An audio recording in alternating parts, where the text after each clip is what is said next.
안녕하세요. 세상을 이롭게 하는 일에 관심 많은 승무원쌤 김용숙입니다. 채널 A는 굉장히 의미 있는 대중들에게, 시청자들에게 영양분을 주는 그런 예능 교양 프로그램을 잘 만드는 것 같습니다. 이번에 또 새로 선보이고 있는 아빠는 꽃중년 뿐만 아니라 티처스, 금쪽 상담소, 금쪽 같은 내 새끼, 고두심이 좋아서 등등 강철부대, 이런 프로그램들은 재미 쪽에 치우치지 않고 재미와 의미를 공히 포함하고 있는 그런 예능을 선보이고 있습니다. 그러한 관점에서 여러 방송국 중에서 가장 가치 있는 예능을 만들고 있다. 저는 이렇게 평가합니다. 물론 사람마다 평가는 다 다르겠지만 저의 채널의 예능에 대한 평가는 그렇습니다. 피가 되고 살이 되는 예능을 많이 만드는구나. 중요하죠. 그 중에서 아빠는 꽃중년, 이 프로그램 또한 사회에 던지는 메시지가 적지 않습니다. 저는 아빠가 육아에 참여하는 거 굉장히 중요하다고 생각됩니다. 어려서부터 아빠가 육아를 해야 아빠가 나이 먹어서 아이들로부터 따돌림 당하지 않는, 내쳐지지 않는, 외롭지 않은 그런 노후를 보낼 수 있다고 생각을 합니다. 아빠들이 젊어서 돈 번다는 명분으로 가족을 돌보지 않음으로써 지금 우리 세대의 아빠들은 굉장히 외로운 노후를 보내고 있습니다. 그런데 앞으로의 대한민국의 아빠들은 그렇게 외롭지 않아도 될 것 같습니다. 왜? 아빠들이 육아에 많이 참여하고 있기 때문이죠. 예전에 육아는 엄마의 전공, 엄마의 전유물처럼 되어 있었습니다. 그런데 요즘 아빠들은 다릅니다. 그래서 요즘 아빠들에게 육아라는 것은 저는 굉장히 의미 있는 가업이다, 이렇게 생각합니다. 그런데 하물며 꽃중년 50세가 훌쩍 넘은 아빠들이 육아를 하고 있는 이 모습, 아름답기 그지없습니다. 예전에 우리 평균 수명이 60, 70대에는 20대에 결혼해서 20대, 30대에 아이들을 생산해야 되는 것이 평균 의무로 생각이 됐습니다만, 지금은 100세 시대이기 때문에 50이 넘어서 아이를 생산해도 저는 큰 별 문제가 아니라고 생각됩니다. 이 아빠는 꽃중년이 아마 이런 우리 사회의 풍속들을 그대로 보여주고 있는 거 아닌가, 이렇게 생각됩니다. 여기 멤버 구성도 아주 잘했습니다. 신성우 씨, 김원준 씨, 안재욱 씨, 또 김구라 씨와 여기에 더해서 김용곤 씨. 김용곤 씨 77세에 아이를 얻었습니다. 김용곤 씨 부끄러워서 외출도 못하고 대인 기피증이 걸릴 정도라고 실토하고 있습니다. 그렇지만 아들들이 정말 쑥스러워서 누구한테 얘기를 못했다 그럽니다. 쑥스러울 정도가 아니라 거의 운둔 생활에 가깝게 했다 그럽니다. 근데 아들들이 위로를 했다 그럽니다. 아들 하정우 씨, 특히 축복이다, 이렇게 생명이 우리를 찾아와 주는 것은 축복이면서 하늘에 섭니다, 이렇게 위로를 해줬다 그럽니다. 맞죠? 하늘의 섭리죠. 생명이 우리에게 온 것은 숙명이고 올만해서 온 거 아니겠습니까? 그걸 그렇게 쑥스럽게 생각할 필요는 저는 없다 그럽니다.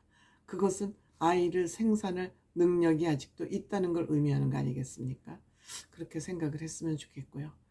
저는 이번 주에는 신성우 씨 그 편을 보면서 눈물이 나려고 그랬습니다. 신성우 씨 정말 멋진 외모를 가지고 있고 정말 예술가다운 외모를 가지고 있습니다. 저는 근데 신성우 씨가 이 육아하는 모습을 보면서 신성우 씨는 정말 예쁜 할머니 같다, 예쁜 할머니가 손자를 키우는 것 같다, 그런 생각이 들었습니다. 긴 머리를 쪽을 찌고 수염은 또 덥수그리 길러서 본인의 그 아이덴티티는 포기하지 못하고 아이를 키우는 모습을 보는데 완전히 숙달된 주부보다 더 숙달된 엄마 모습을 하고 있습니다. 그런데 이 신성우 씨의 과거 모습을, 과거 얘기를 들으면서 아버지가 안 계셔서 어머니가 아이는 서울로 보내고 말은 제주도로 보내는 말이 있듯이 어머니가 아이를 크게 키워야 되겠다는 생각을 하고 무조건 아이를 13살 때 서울로 보내서 그 아마 하숙집도 아니고 혼자 생활을 해야 되는, 그것이 지금 수색이라 그럽니다. 그곳에 아이를 부탁을 하고 엄마는 생업을 해야 되니까 그때 전화도 없으니까 일주일에 한두 번 주인집 전화로 통화를 하는 정도가 전부였는데 어느 날 엄마하고 연락이 안 되더랍니다. 그러니까 그때 집세가 밀리니까 집주인의 눈칫밥을 먹기 시작했다고 합니다. 나중에 알고 보니까 엄마가 다쳐서 아파서 연락이 안 됐다고 합니다. 그 후로 동생까지 신성우 씨한테 얹혀지면서 13살부터 데뷔할 때까지 그런 생활을 했다고 합니다. 그것이 바로 수색이라고 합니다. 신성우 씨가 이렇게 깊이 있는 노래를 부르는, 서시 같은 그런 노래를 부를 수 있었던 것은, 부르게 된 것은 어려서부터 신성우 씨 마음에 쌓이고 쌓였던 힘든 고독함이 이러한 진한 노래를 부르게 한 그런 동기가 되지 않았을까, 즉 노래의 자산이 되지 않았을까, 이런 생각이 듭니다. 그러니까 아빠의 과거를 전부 아들한테 보여주고 싶어서 아들 손을 잡고 옛날 아빠가 다니던 문방구 추억놀이를 하는 거죠. 왜냐? 아들의 눈높이도 맞추고, 일단 아들에게 눈높이를 맞춰서 공감대를 형성을 하고 아들 손을 잡고 옛날에 아빠가 다녔던 그 초등학교를 방문합니다. 옛날에 수도가를 쭉 콘크리트처럼 쭉쭉쭉 수도꼭지를 달아놓고 거기 가서 체육 시간을 마치고 나면 우리는 수도꼭지에 입을 대고, 그때는 컵 같은 거, 종이컵은 말할 것도, 컵 같은 것도 제대로 없습니다. 그래서 수도가에 컵도 제대로 달아놓을 수가 없는 그런 시절에 수도꼭지에 직접 입을 대고 먹을 수밖에 없는 것이죠. 지금처럼 너무 위생한 것이 위생이 해롭다고 저는 생각을 합니다. 그래서 본인은 충청도인가 봐요.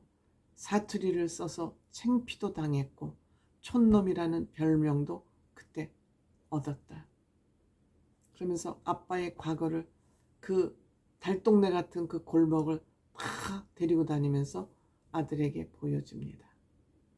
아빠가 이렇게 옛날에 어려운 곳에서 살았지만 그걸 뭐 난 이렇게 살아서 나 때문이 아니라 그냥 지나가듯이 여기는 아빠가 살았던 데야. 아빠, 그러면 아들이 느낌이 있겠죠. 아빠가 살았던 데야. 그리고 아빠가 이렇게 외롭게도 살았어. 그러니까 너도 외롭게 살았어가 아니라 그냥 스토리텔링을 해주면 그 감정은 상대방에게 맡겨놓는 거죠. 아들이 하는 것이죠. 그리고 이제 아들 투어를, 초등학교 투어를 마치고 나서 아들이 이제 학교 보낼 준비를 하는 것이죠. 근데 아빠가 너 입학식 날 못 가. 왜? 아빠도 너같이 아빠한테 공부를 하러 오는 학생들이 있기 때문에 아빠가 아빠가 없으면 안 되니까 못 가. 양해를 구하는 거예요. 미리. 못 가는 이유를 확실하게 설명을 해주는 거예요. 그러니까 아이가 잘 알아듣죠. 그러니까 교수를 하다 보니까 신성우 씨가 어떻게 소통해야 되는 그 스킬을 신성우 씨가 확실하게 가지고 있는 것이죠. 그런데 신성우 씨 같이 살았는데 손자들하고 할머니가 다쳐서 입원 중이신가 봐요. 그러니까 손자가 할머니에 대한 그리움, 안타까움에 편지를 써서 이것 좀 할머니한테 전해달라. 그 편지를 보면서 콸콸 울어요. 감동의 눈물이죠. 아, 할머니가 아이들에게 이렇게 정을 줬고 아이는 이렇게 할머니를 그리워하고 좋아하고 있구나. 그걸 보면서 오히려 아이가 나의 스승이다. 아이들한테 배운다. 많이 배운다. 정말 신성우 씨는 그 생각의 깊이가 너무너무 깊고 너무너무 괜찮은 아티스트예요. 이런 예능이 아니었다면 신성우라는 이렇게 훌륭한 가수가 있었다는 것을 우리는 몰랐을 거예요. 아마도 몰랐을 거예요. 정말 예능을 하기 잘했다. 신성우 씨가 이 예능을 하려고 마음먹은 것은 엄마가 지금 입원해 있기 때문에 방송으로라도 누워서 이 프로그램을 보셨으면 해서 결정을 했다는 거 아니에요. 어머니가 어렵게 자기네들을 키우면서 생업에 존사하면서 키워주셨기 때문에 어머니를 효도하자는 마음에서 방송 출연을 결정했다 그러지 않습니까? 정말 연예계에는 효자들이 많이 있군요. 우리에게 알려지지 않은 효자들이 참 많군요. 희망적입니다.